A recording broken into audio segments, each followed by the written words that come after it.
I occasionally think how quickly our differences worldwide would vanish if we were facing an alien threat from outside this world. And yet, I ask you, is not an alien force already among us? Looks like you got an object right in front of you, Mark. Can you look out there? Discovery, we're sending you an orbiter. Stay vector. Sparkling bed of diamonds out there. Is that a real picture, or are we just getting some video fuzz?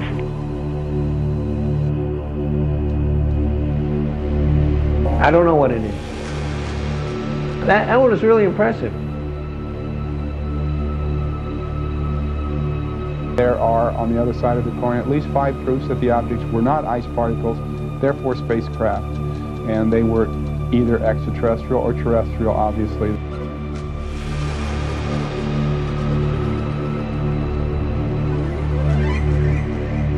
We have an unidentified flying object.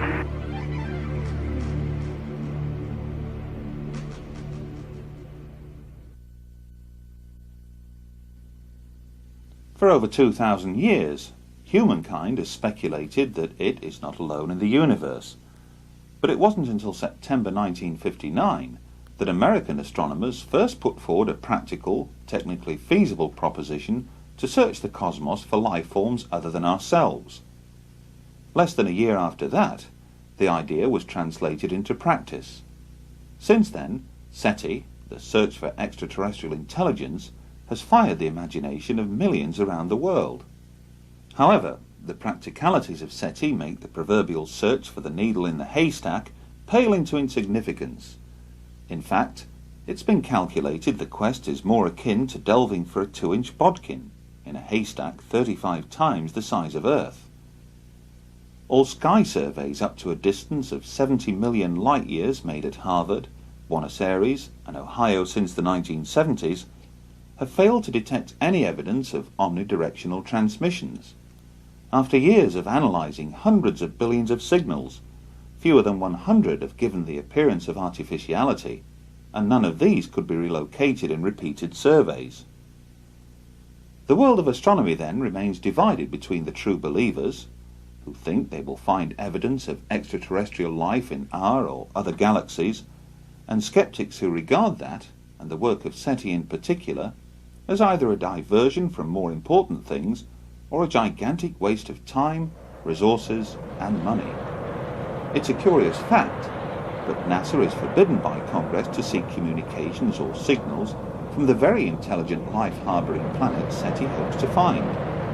NASA is forbidden, therefore, to spend its time, resources and money on seeking out contact with extraterrestrial intelligence. But what if that extraterrestrial intelligence were to establish contact with NASA, directly or indirectly? What then?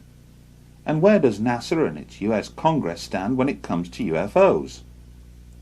Could a small proportion of the residual evidence, gleaned from millions of worldwide UFO observations and case histories, point to an extraterrestrial presence already in our midst? Should claims and statements made by credible professionals and observers be ignored? Should intensive and documented interest shown in the UFO phenomena by every strand of the military and intelligence community be simply tossed aside? Should countless photographs and film footage taken of the phenomenon over the years be looked upon as worthless? Should radar tapes, which have recorded the phenomenon on 400 occasions, be deemed as flawed? Should Congress, then, pay lip service to NASA, the scientific community at large, and its military and intelligence chiefs, or is it time that politicians began to address the most important issue of our time? Is man, as some would have us believe, a unique species to this universe, one that evolved over the eons to finally stand upright and walk this planet, one that was able in the course of less than a century to progress from horse-driven carriages to putting a man on the moon? How was this staggering technological progress achieved over such a short period of time? Is it pure coincidence, then, that midway through this period, reports of flying saucers began to emerge from around our world? At the precise moment when man was signalling his intentions to step forth from his earthbound environment, the phenomenon we now term UFOs signalled back. Throughout the documented history of those early pioneering manned missions into space, one can find numerous references, made by both astronauts and cosmonauts, to witnessing, and sometimes describing, curious anomalous objects seen while in orbit around the Earth. John Glenn likened these to fireflies, and for a time NASA actually believed they had stumbled across living critters, according to one of its retired astronauts, Scott Carpenter. The years went by, and with each passing decade there appeared no let-up in reports of UFO activity. But in the late 1980s, those reports took on far greater significance with the arrival of the camcorder. In the space of a few short years, what was once regarded as an extremely rare event, to capture a UFO on film, has now become commonplace. And while a sizable proportion of that video footage leaves most unimpressed, like the phenomena itself, a small residue of what remains can be termed impressive. In July 1991, millions of people throughout Mexico stared skywards to observe a solar eclipse. That day, several UFOs appeared in those same skies. Skeptics would later conclude that these were nothing more than planets or stars, but the video evidence, recorded independently at several different locations, suggested otherwise. Much has been said, written and claimed as to why more UFOs have emerged from Mexico than any other nation on the planet during the 1990s. Indeed, there are those who would argue that most, if not all, of the 5,000 plus hours of amateur camcorder footage taken of UFOs in the skies above Mexico this past decade alone is nothing to write home about. That the bulk of the footage can easily be explained. That some has been deliberately manufactured, while the rest has captured nothing more than passing aircraft, balloons, meteors, or falling space debris. Dependent on your point of view, the objects depicted in these sequences are either balloons or UFOs. Interestingly, during filming, the camera operators and those closest by never refer to these objects as balloons.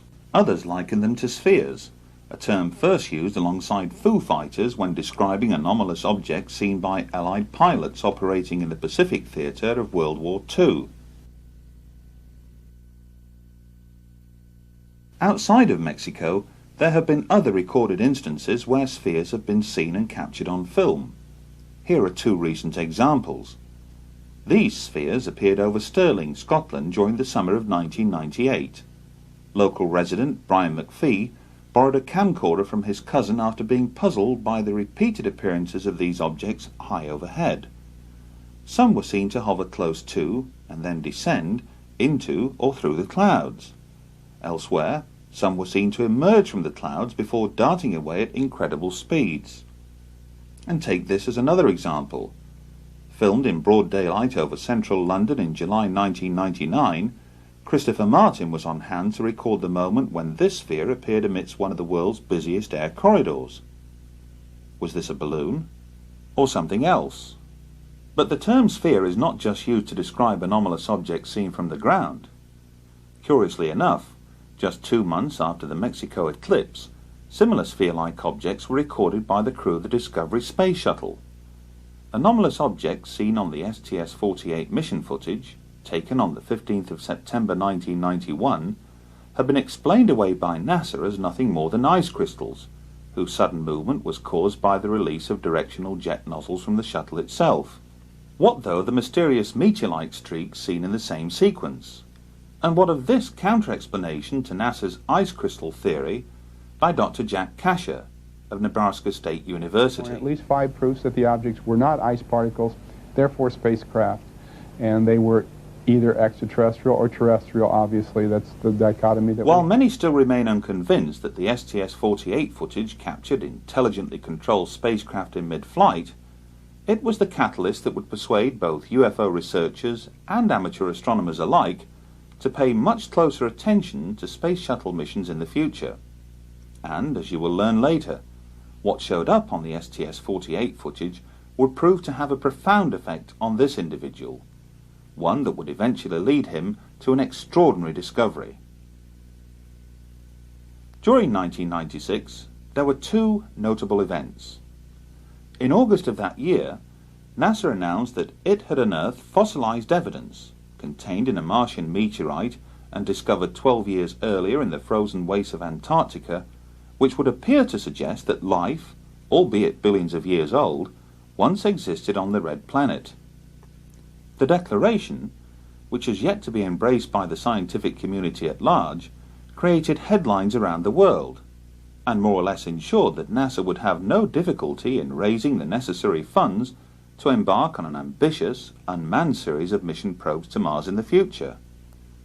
3 months later, on the 1st of December 1996, Space Shuttle astronauts on board STS-80 filmed something remarkable.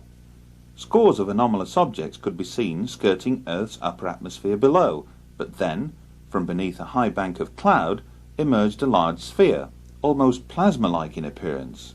And as the sequence rolls, note how the camera on board the Space Shuttle zooms in on a cluster of anomalous objects which appear to congregate on the Earth's horizon. Interestingly, during that same mission, astronauts would point their cameras towards Brazil, more specifically Sao Paulo.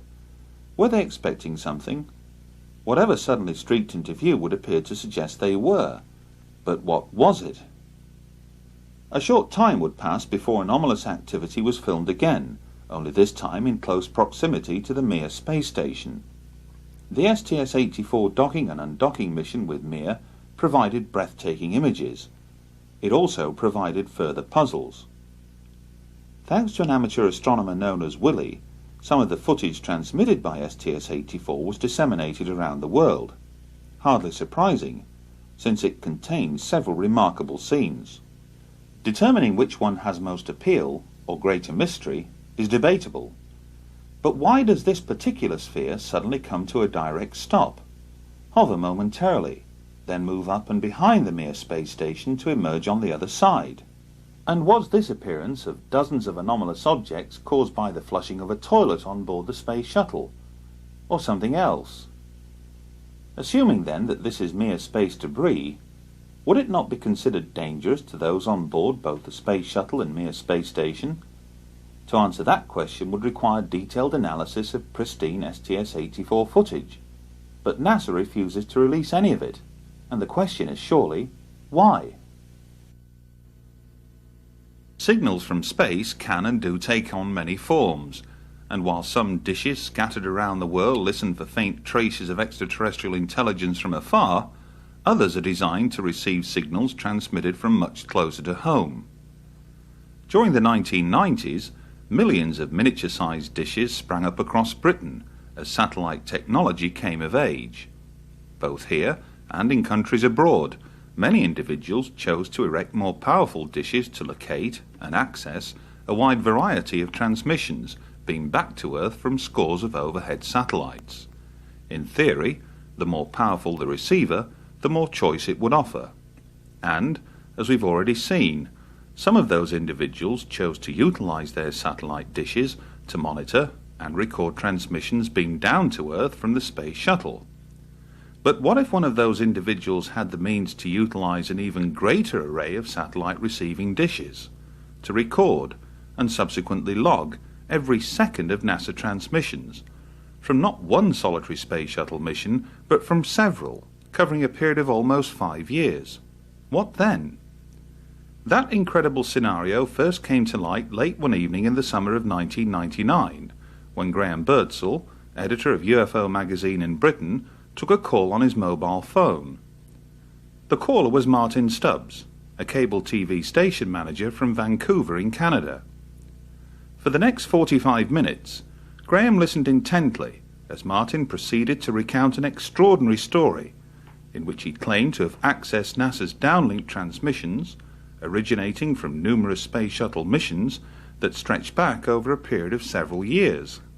And, amidst all of this carefully logged footage that amounted to over 2,500 hours, Martin further claimed to have stumbled across something equally extraordinary, palpable evidence for the reality of not one, but 2 extraterrestrial life forms. In order to fully verify these and other equally amazing claims, Russell Callahan was dispatched to Vancouver last August to meet up with Martin in person. Joining him would be Brian Borshoff, project director of the Phenomena exhibition, who flew in especially from Australia.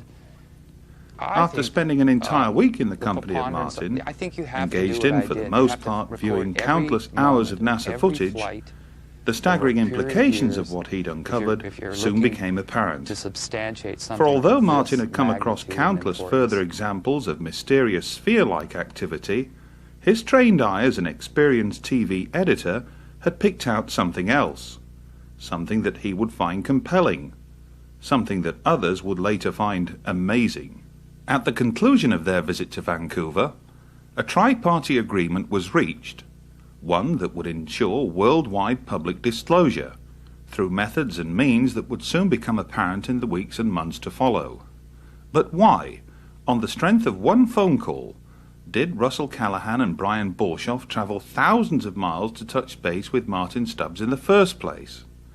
Call it intuition, call it good luck, call it what you will, but on hearing Martin relate his extraordinary story, he sent out a signal far more powerful than that generated by any satellite. And what better means to demonstrate the point than by having Martin recount that story in his own words?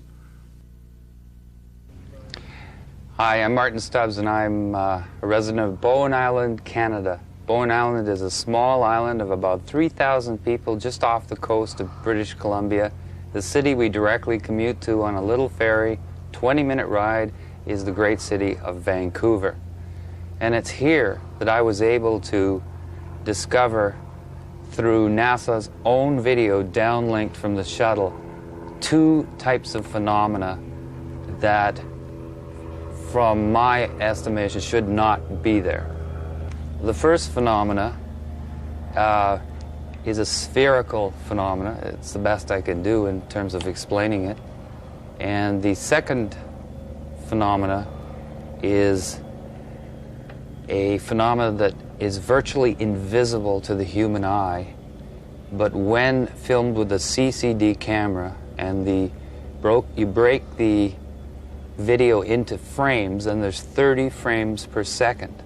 Then you split the frames into fields, because each frame contains 2 scanned fields, and it is in those fields we have discovered our second space phenomena.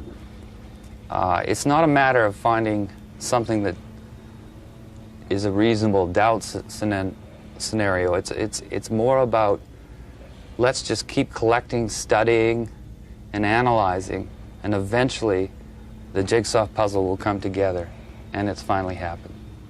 I held a very privileged position in the city of Vancouver. I was in charge of, for the past 20 years actually, community access cable stations. And those are public stations that use volunteers, interns, make all their own programming, and put it out on the cable system.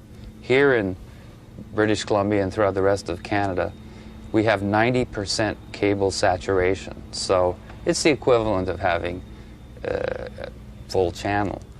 And in my office, I had old log tapes from logging the station available, and they were supposed to be turned over after a few times, so I just piled them up. And I had VCRs. I had the means. And I talked to our technical department and asked them if they could give me my own dish. And they did. And I set my machines and went about my normal daily life of managing 2 of these facilities. And I just would go home at night after each shuttle mission, or each day of the shuttle mission, and break the tape down. And I just found myself in the unique position of having the means to do it. I was in a position to do it, and I had all the motivation. The second the shuttle countdown began, I recorded, and I stopped recording when it was at a full stop. Right. So it was a pretty demanding exercise. Well, you obviously... the SDS 61, which was the Hubble Space Telescope mission, was 36, I seem to recall, 36 tapes with 8 hours per tape. So these are, you know, you just had to keep going. Some flights are 5 days, some are 11 days, 14. The Hubble Space Telescope mission, I chose that mission not because I knew about a CCD camera or anything. I chose it because NASA had decided to make this the showcase mission. It is a very important mission. The Hubble Space Telescope is the very most delicate and important thing, and these gentlemen were going to spacewalk for 7 days and fix it. So Right. it was even interesting for me to just watch them work in this environment. And from the very first moment, the first download came, I found our spherical phenomena.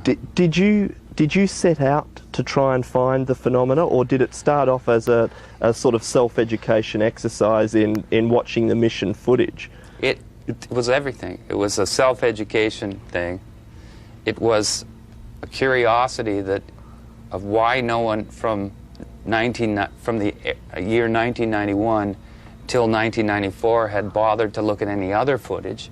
And I was quite naive and wasn't aware it was all being downloaded because I'd bought into the popular culture or the urban myth that they were scrambling at it and it wasn't available since '48. I've been an editor for 25 years as well as everything else. And I spend an awful lot of my day looking at videotape at amazingly fast speeds, reviewing people's programs for critique reasons and things. Sure. My eyes are trained, and I kept seeing something. So when I started breaking the frames down, I found you still couldn't find it. You'd go from this frame to this frame, and there'd be a quick movement.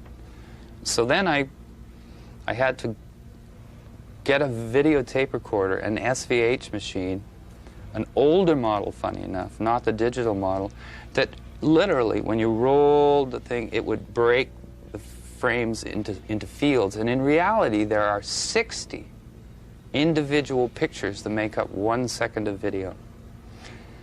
And that's when I found them. So you were finding these on one of those 60 frames? I found, in fact, the first one I found, I only found one.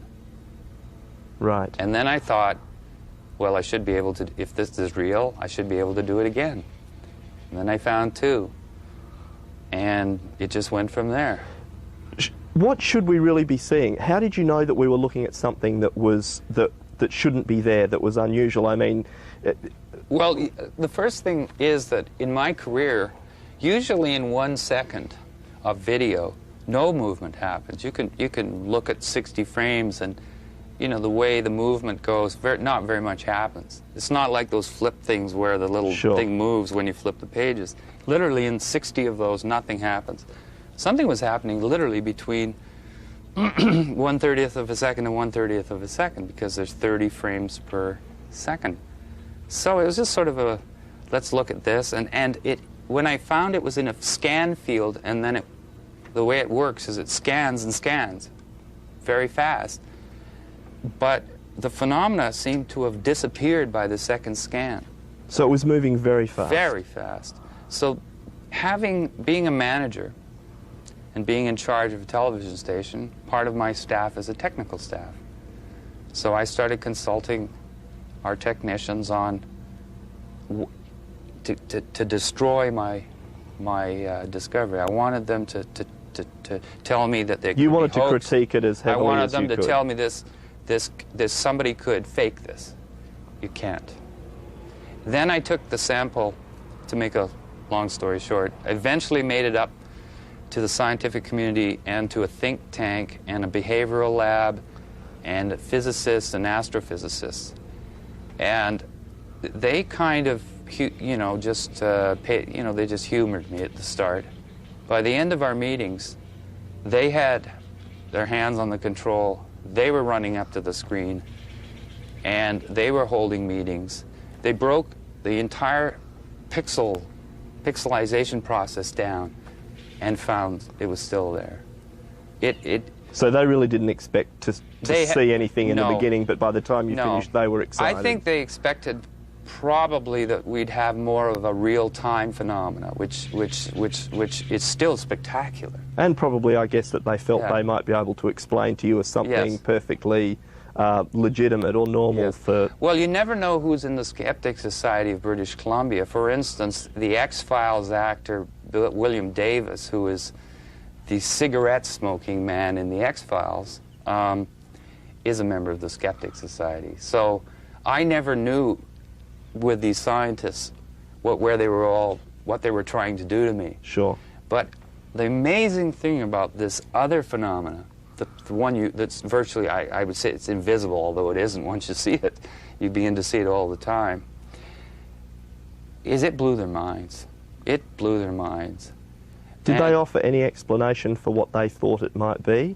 Or are they as baffled? There's a professor at Simon Fraser, Professor Weinberg, who literally said it had to be it had to be actually there, doing exactly what it was, but he could not. He said we would have to go right to NASA, and eventually we had a lecture at the planetarium here in Vancouver by one of the Hubble poobahs, the chief Hubble designers, engineers. That must have been a great opportunity. It was a great opportunity, and what was interesting is when we showed him the spherical shapes on video clips, on video stills, he was comfortable, which meant, he could throw the ice crystal theory, because it was a very small sample at that point. It was only the first time I'd ever done it.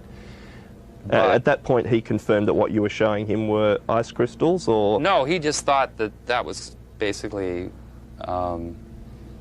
He accepted that it was a phenomena of some sort. He just... Well, they're comfortable at NASA because James Oberg, who's the NASA debunker, in my estimation, had basically briefed them all that don't worry about all this stuff you see, because that's just all kinds of stuff you don't understand about ice crystals. So he didn't have any, it was the Hubble fellow at the planetarium after the lecture with the head of the planetarium. He sat there comfortable, but when the still frames of this second phenomena were shown to him, he stormed out of the room.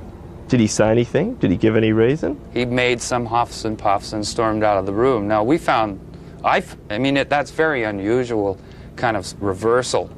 And we obtained, meaning an artist friend and I, who's got more guts than me, I guess, in terms of walking through front doors, which you're not supposed to.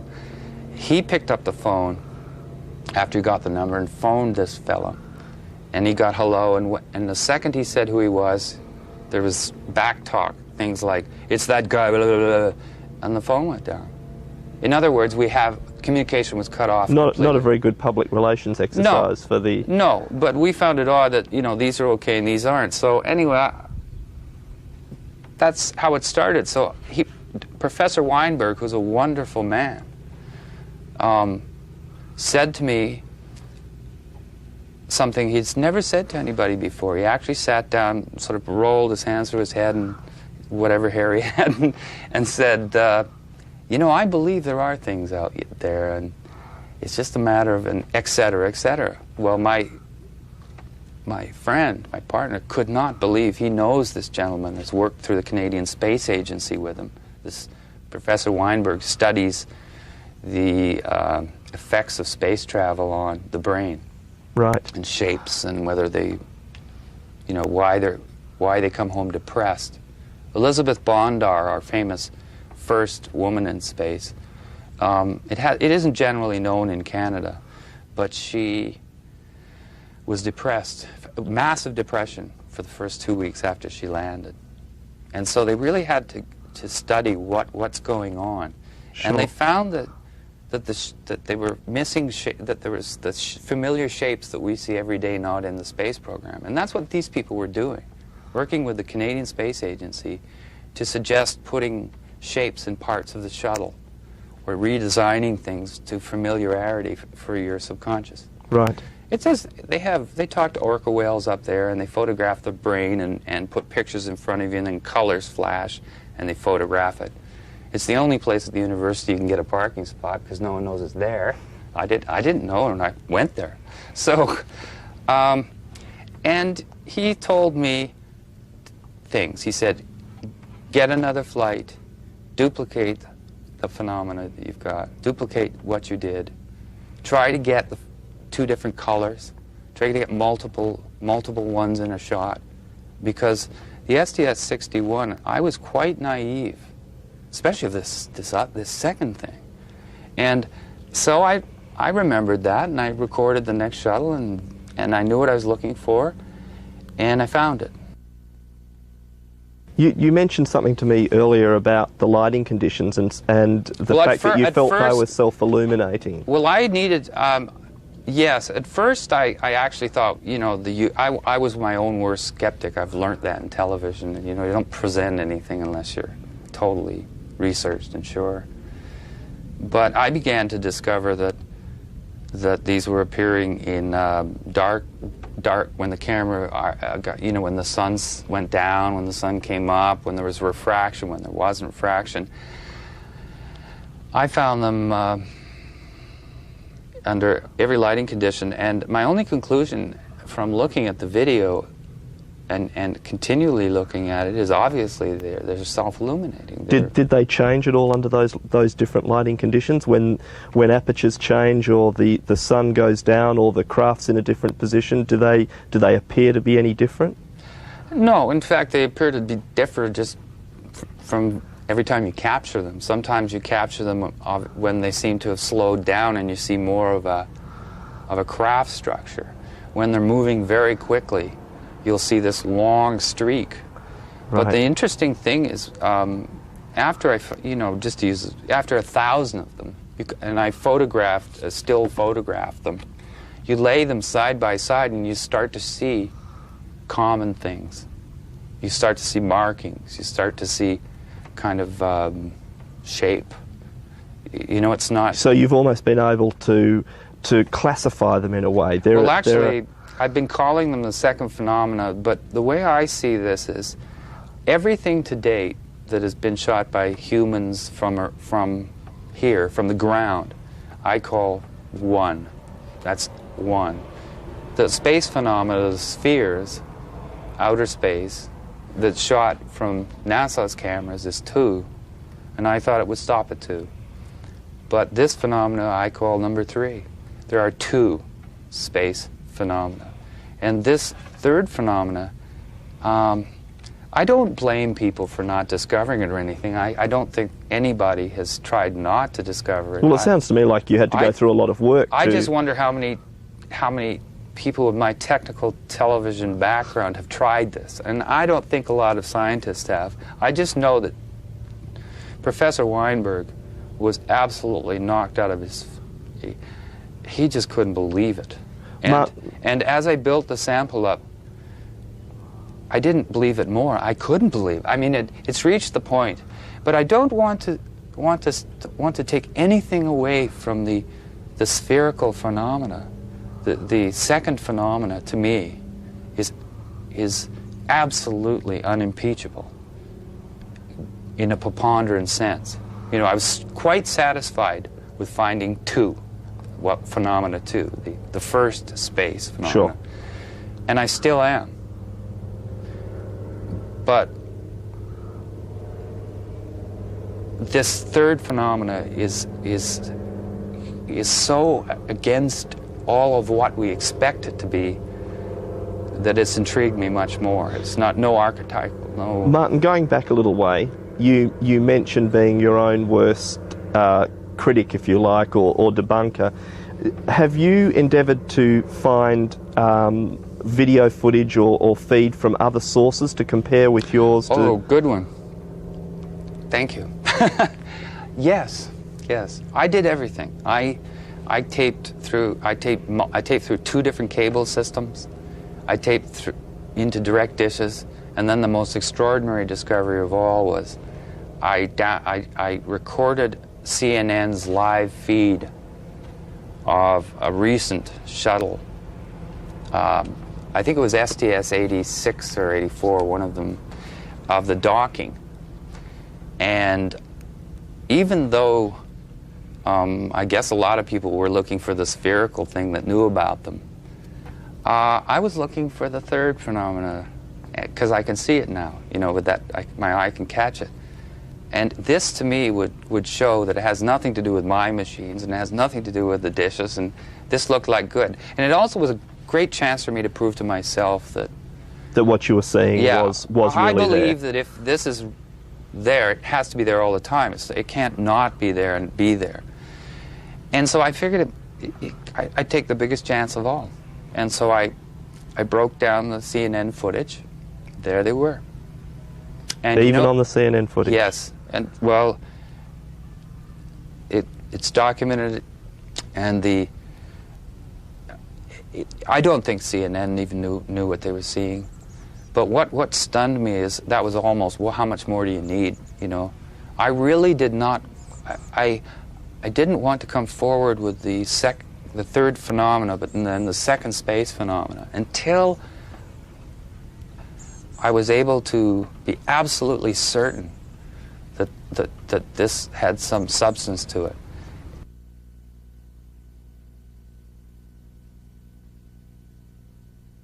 I didn't want to lose the second phenomena. I didn't want someone to get diverted on this, shoot it down, and then say, well, that means that incredible spherical phenomena that is I also documented in great abundance. I didn't want that to be dissed. After you'd collected this material, you mentioned the gentleman at the planetarium that decided that he didn't want to talk about it. Yeah. Have you spoken to any other? Have you spoken to NASA? Any qualified people there that might be prepared to comment on what you've seen? It's so hard to tell the story, but again, I then met a physicist from California, actually from Topeka Canyon, who used to be a part of a think tank there, red, blue, or blue-green, or something like that. Sure. Who cares what it's called? But the fact is, he was very, very interested in the scientific end as well. We stayed away from anyone that was going to have gray aliens and things in it. You know, we were really looking to substantiate it as just there. And he started corresponding with the astrochemistry department at the Jet Propulsion Laboratory. And the extraordinary thing about that is that he didn't communicate on my behalf with just that department. He communicated with the head of the astrochemistry department. And I've turned over the documentation which outlines the whole set of email conversations in which at no time does he say that the spherical phenomena is not on the tape. What he does is basically comment accepting the premise. Do the emails discuss both phenomena or just the spheres? No, that's the interesting thing. We decided that, you know, that it would be better to continue our work, which is massive. I have massive amounts from every flight of these spherical phenomena. I have examples of these things 300 miles away, close to the ship. So I feel there's enough there to I didn't want to freak out the You felt that there might have been a bit much. Well, I'd already seen Professor Weinberg's reaction, and you really have to be right with them to hold their hand. And I just felt that he might stop the emails. We were absolutely knocked out that this man started talking to us. It was the first time that I've ever heard of a senior Major League JPL NASA player literally discussing what is on the tapes. There's an example of the tether, which is a 12-mile long electrical, $100 million satellite controlling electrical... An electrical experiment. Yes, I'm not a scientist, I apologize for that, but you know, I'll get you these details. But and this tether, they are busy showing us from the moment it broke to the moment it's 300 miles away. And at every point... It broke? Yes, mysteriously it broke just in the right place. If it broke a little bit too close to the shuttle, it would have taken the shuttle out. If it had broken a little further on, it would have maybe destroyed the wing or something, you know? Because you hear the astronauts say, well, it couldn't have happened in a better place, you know? And then, just to continue on the distance, as these things started swarming it, and as this thing drifted away, they're continually showing us, or NASA, I guess, you know, through the downlink, this $100 million satellite. And the phenomena followed the satellite. This is the second, the spherical phenomena. The spherical phenomena. And are NASA commenting on these things as no, this is happening? Oh, at one point they asked, and the astronaut says, well, it's a little bit of debris or something, like you'd think he'd know, that follows us around, sort of. That's, you know, it wasn't like, oh, this is this. And then they dropped it. There's a few of these things in the footage, or are there a lot of them? There's more than a lot. If you've ever seen a hornet's nest after you've thrown a rock at it, you know, that's what it's like. And how do you count the hornets? So they're all going in different directions. And I use tricks like fast forward, because when you go in fast forward, if they're all stars, they all go in the same direction. You know, these things are all moving. But what was very interesting is they're saying, how far is the tether? Well, the tether is now 100 miles. And they zoom with their incredible zoom in on it. And you see some of these spheres in front of the tether, and some of absolutely clearly, no problem at all, they're behind the tether. And if the tether's 12 miles, and these are half the size of the tether going behind it at 100 miles away, they're not specks of ice. Well, even for me, I find it hard to believe that they could be crystals then if but again, I'm merely saying that, you know, I'd like that I'm just saying what they can't be. And I've never heard of a 6-mile ice crystal that's spotted crystal clear 100 miles away, you know, etc. So there's hundreds of those examples. Then they've called them on the different videos. One time they said they were shooting stars and meteors. Then the same phenomenon appears on the next flight, and it's ice crystals. And then the next phenomenon appears on the next flight, and it's debris. You see what I mean? They've already established it on STS-70-something that it's... I seem to remember something about fireflies at one stage from stars. a long time ago. I believe this spherical phenomena first appeared to John Glenn as early as 1962. And he did, and it continued. We have documentation from various publications that shows that they know clearly. They didn't have an answer for 3 to 4 space flights. They had an answer to what, you know, the blue haze around the Earth is. You know, it's they had an answer to just about everything else. But there's this very interesting thing about 3 or 4 flights in, where it says John Glenn's fireflies spotted over Perth. They're still calling them John Glenn's fireflies. And we have an astronaut making the comment on the 25th anniversary of the moon flight. He says, it's hard to believe, but he says it's a fact that we thought that John's fireflies, again, Glenn's fireflies, were living critters. Now, at no time have I've read everything, and at no time have I ever heard that before, that NASA concluded originally that the fireflies were alive. So they were still calling them John Glenn's fireflies 4 flights in.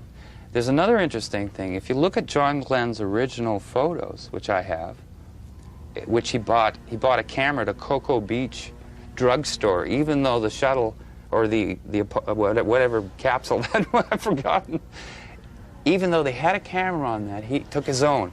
And when he saw the fireflies, and it's all documented, and it's even in the movie The Right Stuff, he holds the camera up while the fireflies are above his head, and he says, "I better film or you guys are going to think I'm nuts."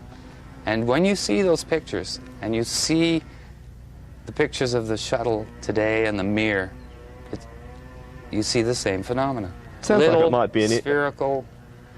an interesting exercise to show John Glenn the footage that you've now got and let him comment on that.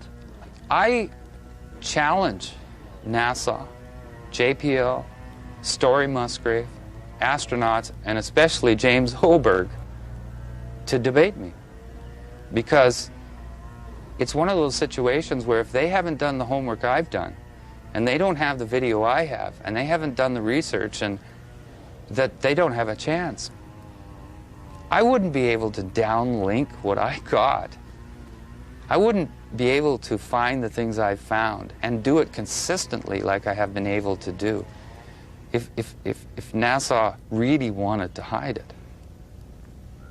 Although you did mention to me, Martin, And that they shifted a satellite at one stage, or... Yes, they've done some shifty things, and there are military people as well as the non-military people. For instance, there's a flight I have where it's basically the entire flight was the control room except for the spacewalk. The spacewalk was to test the new backpacks, and it's a famous walk because the fellow flipped around, the astronaut flipped around and couldn't stop. So that's what made the news. But if you look at the whole spacewalk, and everybody in the media had the chance, there's a point where he says, "There's not, Mark, will you look out there? There's an object right in front of you." And the military fellow says, "I don't know what you're talking about." Now just think to yourself, if I said there's a bee about to sting you, wouldn't you go, "I wonder where that is," or something other than, "I don't know what you're talking about"? First of all, what do you mean you don't know what I'm talking about? If I'm in outer space and I'm flying around and my partner says there's an object in front of you, I wouldn't say, "I don't know what you're talking about," and then his next line is, "Never mind." And then the third astronaut says, "Am I missing something?" And he says, "Don't worry, the lens filter came off," now confirming the size and how close it must have been. Going, and it's flying off at 10 o'clock and 11 o'clock. Now, when they first mentioned the object, the shuttle camera, you couldn't see it. So I wasn't looking for it. They drew my attention to it. I looked, and there the object emerged. And the third thing he's saying to the third astronaut is, "Don't worry about it. Don't worry about it." You know, it's the camera filter. And then he even confirms, off 10, 11 o'clock, 10, 11 o'clock, you know. And then there's a pause, and the control room below tells him to stay vector.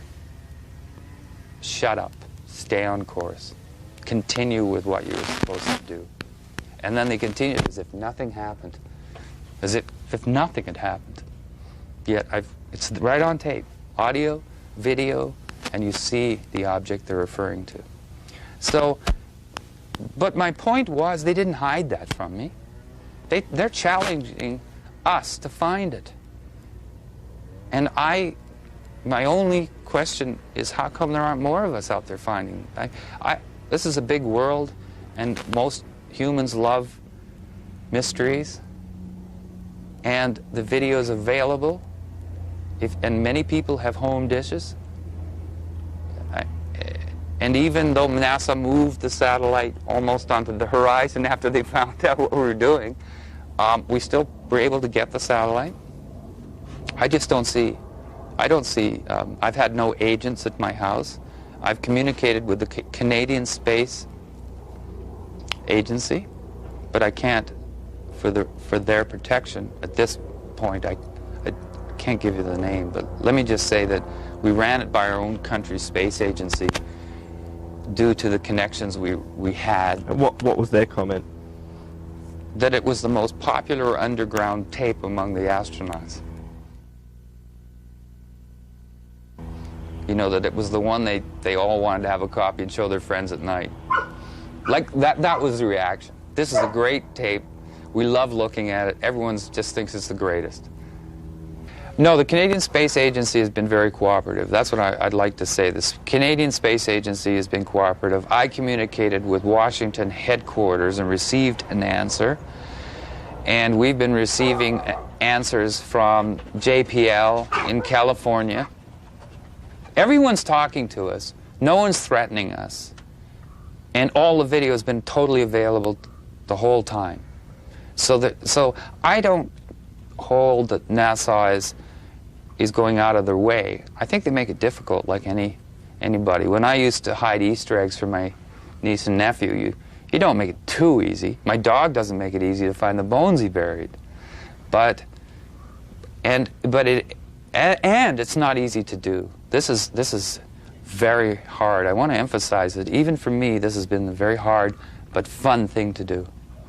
And I think the preponderance, I think you have to do what I did. You have to record every moment of every flight over a period of years if you're looking to substantiate something of this magnitude and importance. I took what Professor Weinberg of Simon Fraser University said very seriously. If you really want to do this, duplicate it. Get it in every lighting condition. Get it under every circumstance. Get it in every circumstance you can. And the one that made me happiest, funny enough, was almost the last flights I recorded, because I got it in black and white. There was a CCD camera put on one of the flights, and I thought that's the charge coupling device, which is an electronic way rather than the old tubes, these big tubes that are slower on their scans. So as soon as the faster scanning and tube CCD was on the black and white, I challenged myself again. You should be able to find them, and I did. So I've got them in black and white, but I've got them under, and I know which camera. I now know where to look for them. I know what events. When in STS-80, when the door wouldn't open, you know, they had the spacewalk scheduled, and the door wouldn't open. I remember watching that and seeing all of this third phenomena, the second space phenomena, but the third phenomena, all around the door. And they were moving the door and trying to get it open. And I'd never seen this phenomena do that before. And then a flight or two later, the astronauts were commenting right on the feed that there was something had come through the door. They were seeing these flashing colored lights.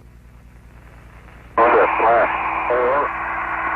That light flashing off of HST.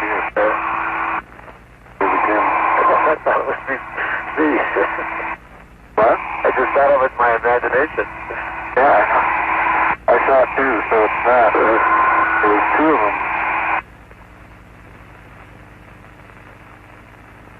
There's another one. What are they? Let me show the lights flickering in here. Maybe they're taking pictures. What is this?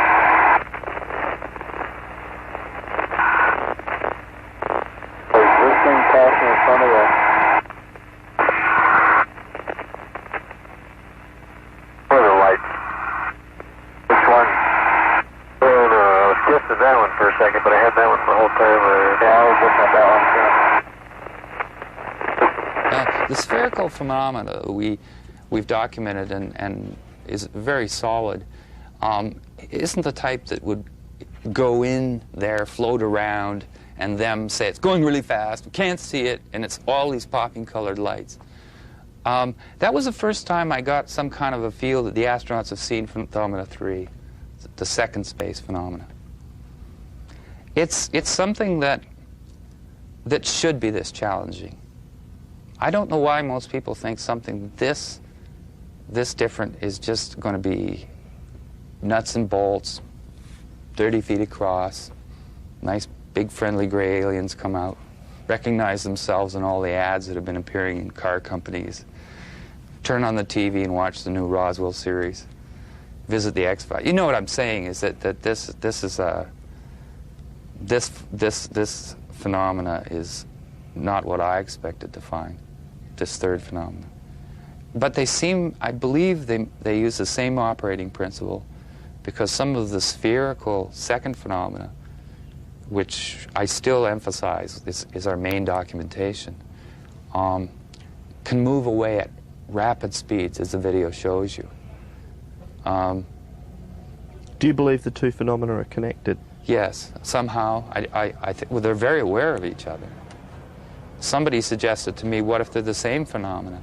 But I've studied them extensively, and the spherical phenomena has different characteristics to it.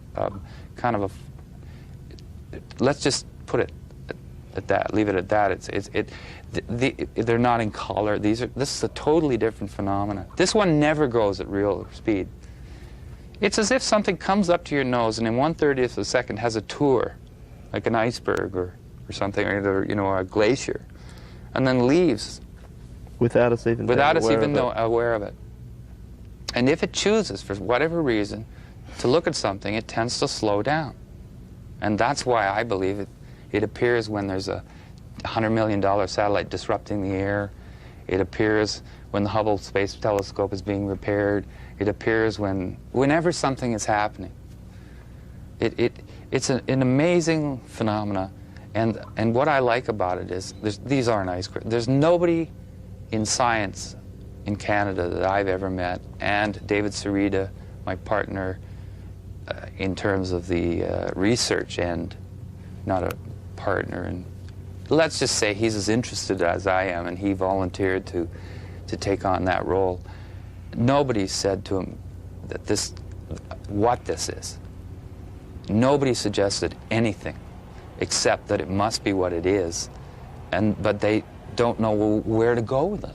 They don't know what to do with it. They don't know how to react. It's easier if you can sort of argue that may or may not be something. But once you just look at it, it stuns you. In December 1997, in the Brazilian capital of Brasilia, representatives from over 50 nations took part in a major international UFO congress. Among them was Alexander Ballantyne, a former Soviet cosmonaut who spent 6 months aboard the Mir space station. In his lecture, Ballantyne conceded that he and many other cosmonauts had seen UFOs. "We cosmonauts had a golden rule," he said. "If you see something strange, keep watching it, because you may never see something like it again." Later, Ballantyne shook the assembled audience when he claimed that future anomalous images observed and/or recorded in space would be shared between the Russian Space Agency, NASA, and a special forum of UFO researchers. This was an unprecedented announcement, delivered from prepared notes that would have to have been sanctioned by the Russian government, not least because Ballantyne was driven to and from the Russian embassy in Brasilia each day in a diplomatic limousine. Over breakfast, and with UFO researcher Boris Choronov acting as interpreter, Ballantyne assured Graham Birdsall that some UFOs reportedly seen by both American astronauts and Russian cosmonauts were very real. But when Birdsall ventured to suggest that some anomalous things seen in space might be secret Star Wars devices, Ballantyne said, "Of course, we accept this, but some of the things seen have nothing to do with these." Since that announcement, other former Mir cosmonauts have come forward to speak about their UFO encounters. There was a huge sphere. I think it appeared when we were over Newfoundland. The sea was in the background. It was shining, sparkling, of absolutely even shape. It shone like the balls that hang on trees at Christmas, greenish in color and all shimmering. It was impossible to take your eyes off it. And if further proof were ever needed that the Russian Space Agency meant what it said, then this sequence, captured by Russian state television from within Mir mission control, can only be described as proof positive. Note how the camera pans around the control room before settling on the main viewing screen. Was the subject of their attention these anomalous objects, seen in close proximity to the Mir space station?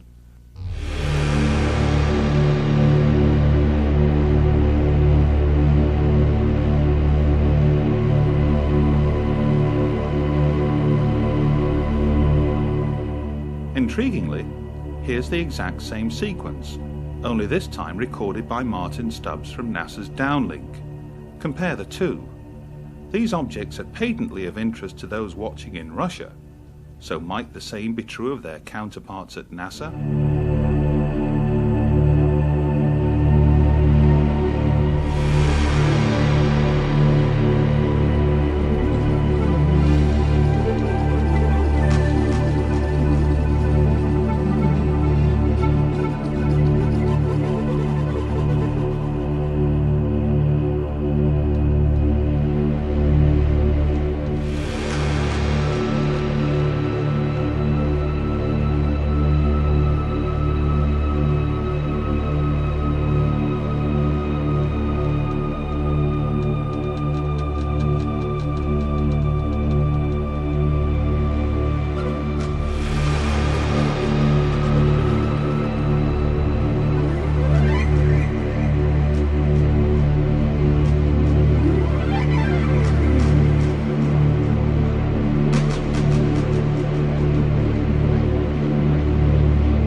Columbia, Houston, we're looking at our payload bay camera, and it looks like a lot of moonlight glinting off the ocean, a whole sparkling bed of diamonds out there.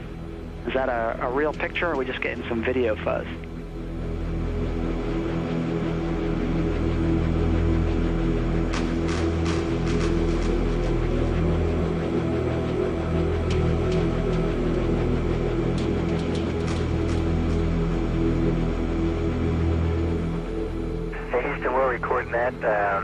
That's some of the ice crystals that we were dumping out earlier, and yeah, it's a beautiful picture. That's a great combination of the moonlight and the ice and the clouds.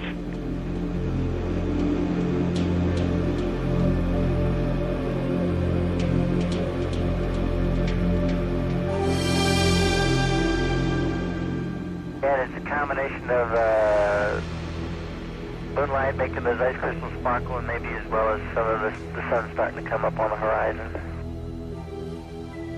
Well, thanks for the picture.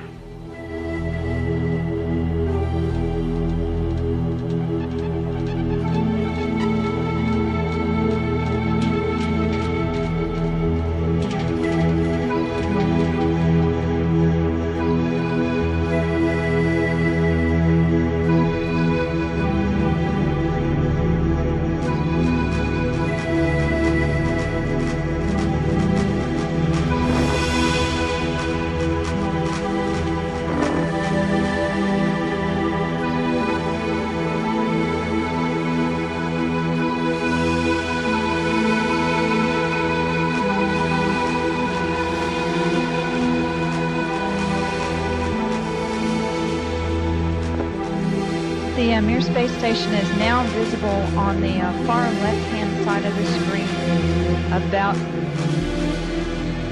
an inch from the bottom of this particular picture.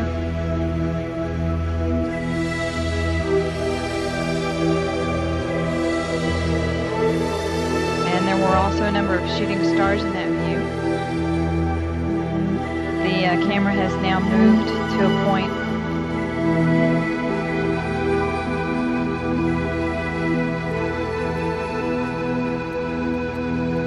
Okay, the Mir space station is the small flashing light in the center, about an inch from the left-hand side of the screen. It's slowly... Now the hell on the camera.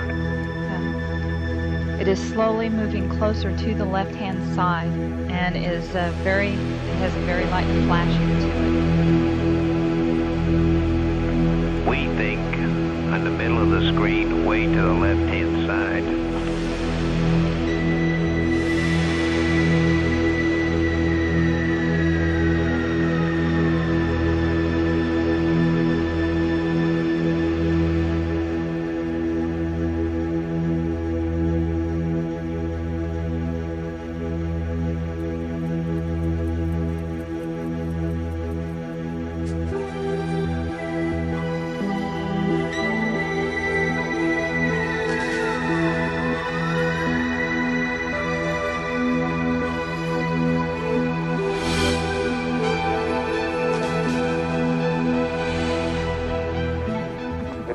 kind of articulation mark? Can you look out there?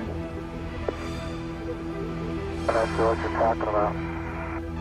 Never mind.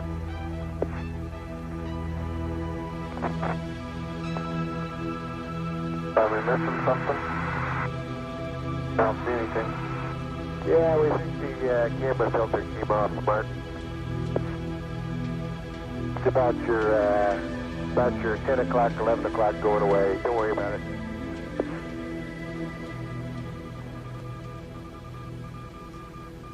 Don't worry about it. Okay? Discovery, we're sending you an orbiter state vector.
we see the satellite now. It's like a bright spot at the end of the tether, and on the other end, the low end, there's also a relatively bright spot, which is maybe an accumulation of the tether.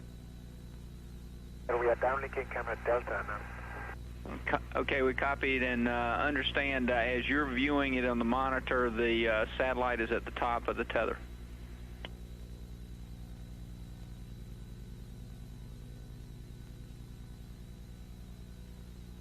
That's correct.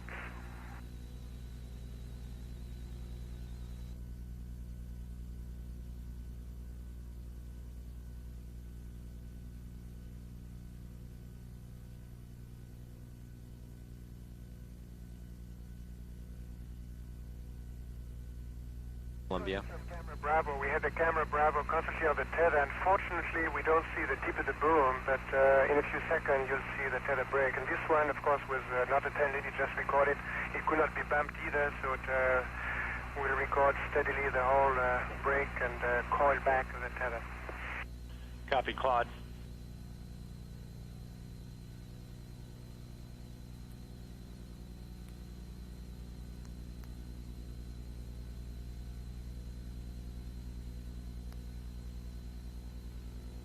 We go.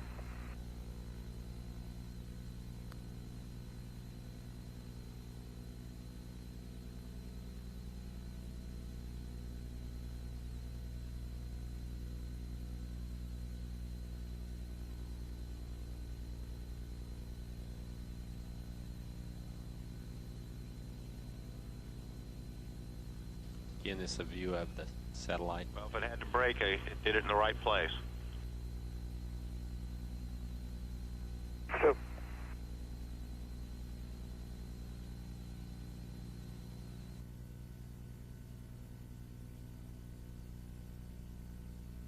The left-hand corner there, straight as an arrow.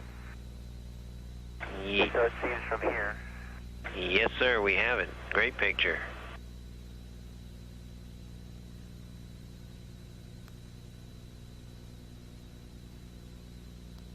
It came and went pretty quick, but that was about as much as we have of it.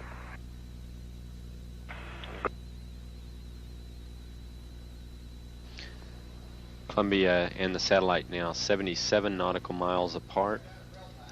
Again, that call reporting that the crew can see the tether and see the satellite, that it's beautiful.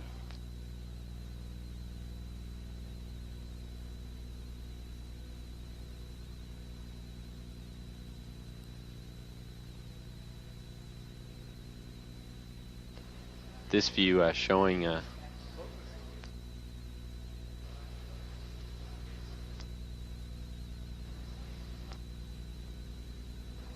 satellite.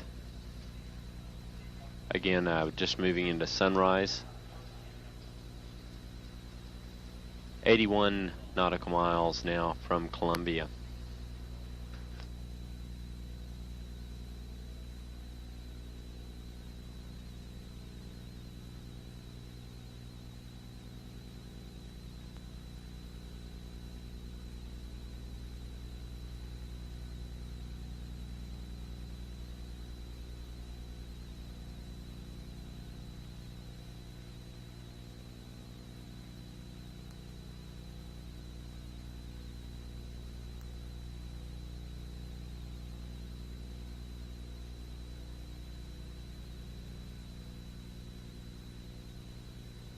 Guys getting the image?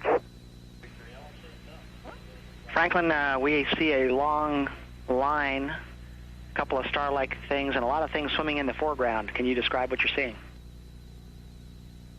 Well, the long line is a tether, and there's a little bit of debris that kind of flies with us, and it's illuminated by the sun at such low angle. So there's a lot of stray light, and it's getting washed out quickly, but Claude is trying to do a quick, good job here adjusting the cameras. Copy that. Again, that description by the crew, this is the tether in the satellite with approximately 12 miles of tether still attached to it. Columbia and the satellite now just passing over the west coast of northern Africa. The two spacecraft now 90 nautical miles apart.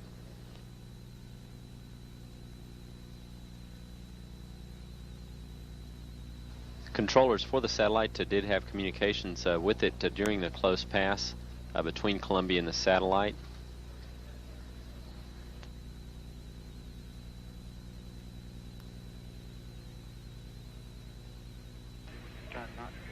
Columbia, Houston, that's a much better view, a lot more contrast visible.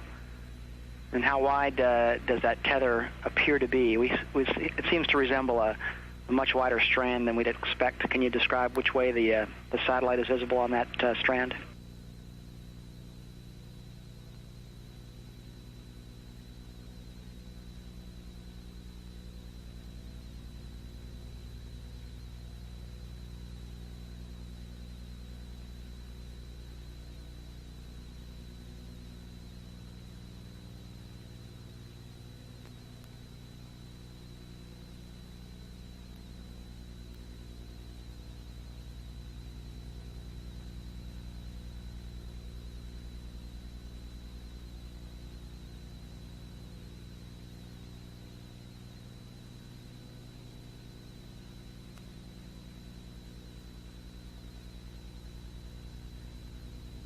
Satellite now 100 nautical miles. Charlie, completely unzoomed, and you see the full extent of the tether. I try to adjust the focus, but I can't get better than that. Okay, Claude. Thank you. I'm going to zoom in now.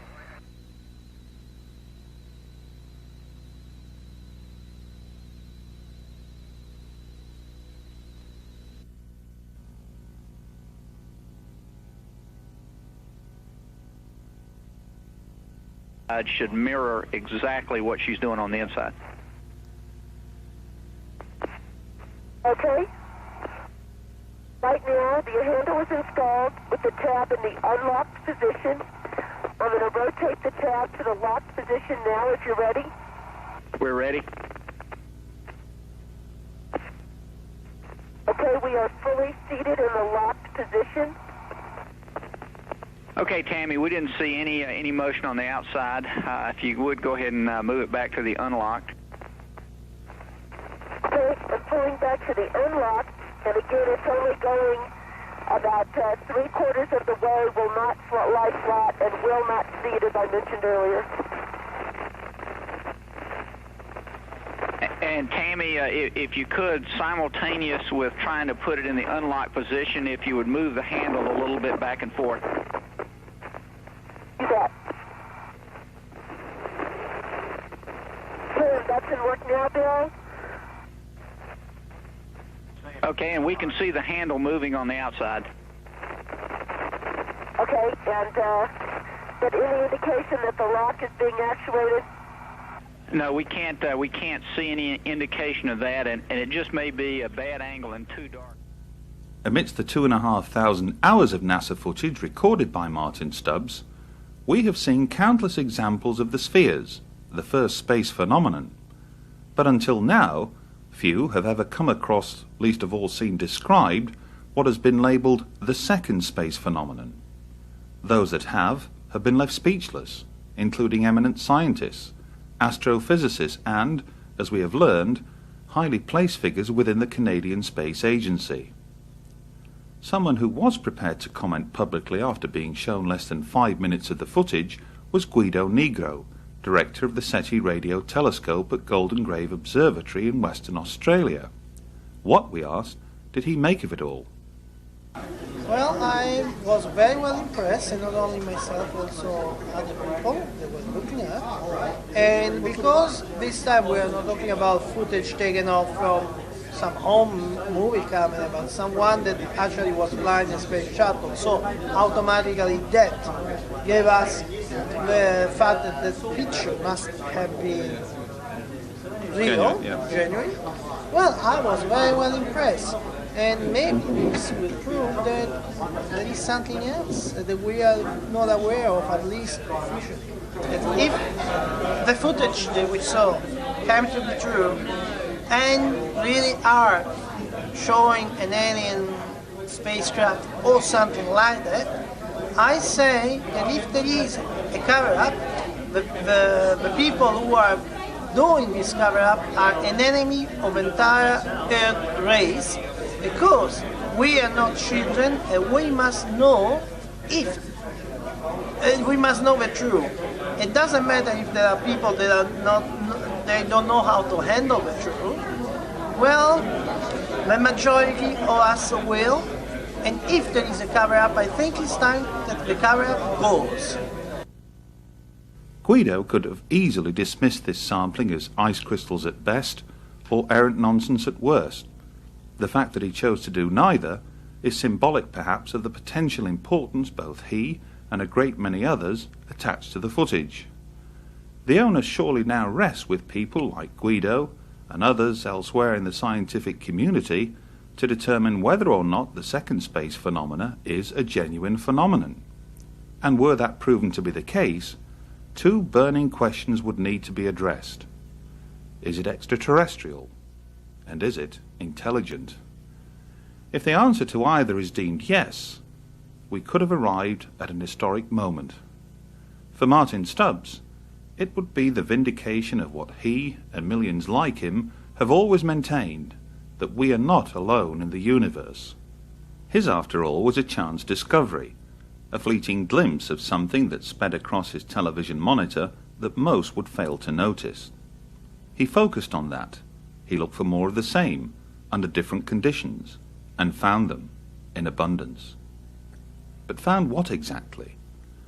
Some of the greatest scientific discoveries known to man have often been born from chance events. But is it remotely conceivable that one of the greatest discoveries of all time could have been similarly unearthed by a humble cable TV manager operating out of a small community station in Vancouver? History will surely go on to determine the truth, provided, that is, others within the scientific community are equally prepared to explore the limitless possibilities now before them. But who among them will be courageous enough, ambitious enough, to step forward and examine this evidence? There will be many who will choose to ignore it, blinded by self-imposed scientific dogma and bland indifference towards all who champion the extraterrestrial hypotheses. But those that do express an interest may well find themselves embarking upon one of the greatest scientific treks of all time.